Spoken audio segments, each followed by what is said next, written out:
Hello friends, welcome to Pallavi's ক্রিয়েশনের নতুন একটি video আপনাদের সকলকে স্বাগত জানাই। আজকে যে রেসিপিটা আমি আপনাদের সামনে নিয়ে এসেছি সেটা হলো কাঁচকলার কোপ্তা। কাঁচকলার কোপ্তা করার জন্য কাঁচকলাগুলোকে প্রথমেই খোসা সমেত একটু বড় বড় করে কেটে নিয়েছি, আর আলুটাকে খোসা সমেতই রেখে দিয়ে নুন আর হলুদ দিয়ে কুকারে সিটি মেরে নিচ্ছি। হলুদটা একটু বেশি করে দিতে হবে, কেননা তাহলে কাঁচকলার কষটা তাহলে আর উঠবে না।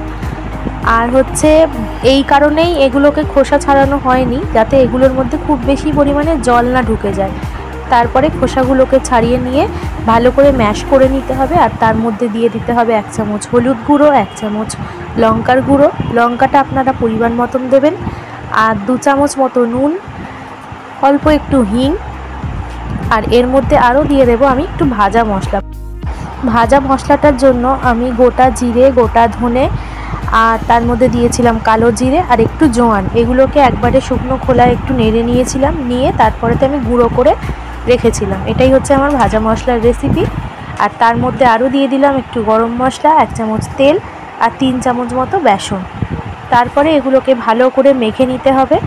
মেখে নেওয়ার পরেতে কোপ্তার যেরকম বল হয় সেরকম বলের আকৃতিতে গোল করে পাকিয়ে রেখে দিতে হবে। পাকানোর সময় একটু সুবিধার্থে একটু হাতে তেল বুলিয়ে নেবেন, তাহলে সুবিধা হবে কোপ্তাগুলো পাকাতে। তারপর তেল ভালো করে গরম হয়ে গেলে কোপ্তাগুলোকে আস্তে আস্তে তেলের মধ্যে ছেড়ে দিতে হবে, আর একটু লাল হওয়া পর্যন্ত একদম লো ফ্লেমে ভালো করে ভেজে নিতে হবে। আর লো ফ্লেমে এই কারণেই ভাজতে বলছি, যাতে কোপ্তাটা ভালোভাবে সেদ্ধ হয়। আর তারপরেতে এইভাবে লাল লাল হয়ে গেলে আবার পরের পিঠটা লো ফ্লেমেই ভেজে নিতে হবে। কোপ্তাগুলো ভেজে নেওয়া হয়ে গেলে আমি এখানে কোপ্তার তরকারি করার জন্য আলুগুলোকে এইভাবে কেটে রেখেছি। এবার এইগুলোকে নুন আর হলুদ দিয়ে ওই তেলের মধ্যেই আমি নেড়ে নিচ্ছি। নেড়ে নিয়ে লাল লাল করে ভেজে নিলাম, আর তার মধ্যে আমি একটু দিয়ে দিলাম গোটা জিরে, একটা তেজপাতা, একটা শুকনো লঙ্কা ফোড়ন হিসেবে। তারপরেতে আমি এর মধ্যে দিয়ে দিলাম টমেটো কুচি। আপনারা টমেটো যদি বেটে দেন সেটাও কোনো অসুবিধা নেই। আর তার মধ্যে টমেটো কুচি দিয়ে একটু ভালো করে নেড়ে নিলাম। নিয়ে তার মধ্যে আমি দিয়ে দিচ্ছি অল্প একটু আদা বাটা, আর জিরে আর ধনেকে আমি গুঁড়ো মশলাই ইউজ করেছি এখানেতে, তাই এখানে আমি জিরে আর ধনেটাকে গুঁড়োগুলোকে আমি ভিজিয়ে রেখেছিলাম জলেতে। আর তেলের মধ্যে অল্প একটু চিনি দেবেন। আমি এখানে কাঁচা লঙ্কা বাটা দিয়েছি, আপনারা চাইলে শুকনো লঙ্কার গুঁড়োও দিতে পারেন।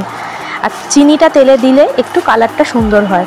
আর এই যে আমি জিরে আর ধনে মিশিয়ে রেখেছিলাম সেই জলটা এখন দিয়ে দিচ্ছি, আর তার মধ্যে অল্প একটু হলুদ গুঁড়ো দিয়ে দিলাম।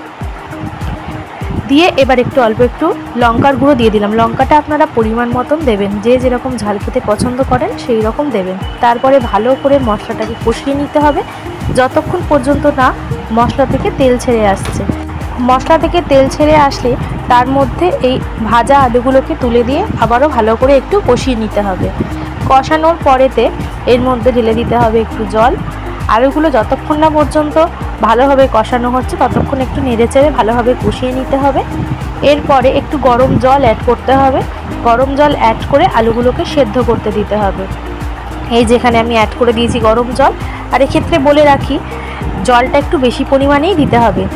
এরপরে যখন আলুগুলো সেদ্ধ হয়ে যাবে তার মধ্যে এই কোপ্তার বলগুলোকে ছেড়ে দিতে হবে। কাঁচকলার কোপ্তা কিন্তু প্রচুর পরিমাণে জল টেনে নেয়, তাই আপনারা জলটা একটু পরিমাণ বুঝেই দেবেন।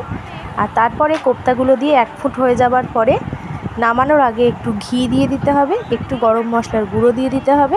অল্প একটু ফুটে যাওয়ার পরেই গ্যাসের ফ্লেমটা পুরো অফ করে দিয়ে ওই ভাজা মশলার গুঁড়োটা ভালো করে ছড়িয়ে দিতে হবে। তাহলেই হয়ে গেল কাঁচকলার কোপ্তা কারি। ভিডিওটি কেমন লাগলো অবশ্যই জানাবেন। ভালো লাগলে একটা লাইক করে দেবেন, আর চ্যানেলটাকে সাবস্ক্রাইব করে দেবেন।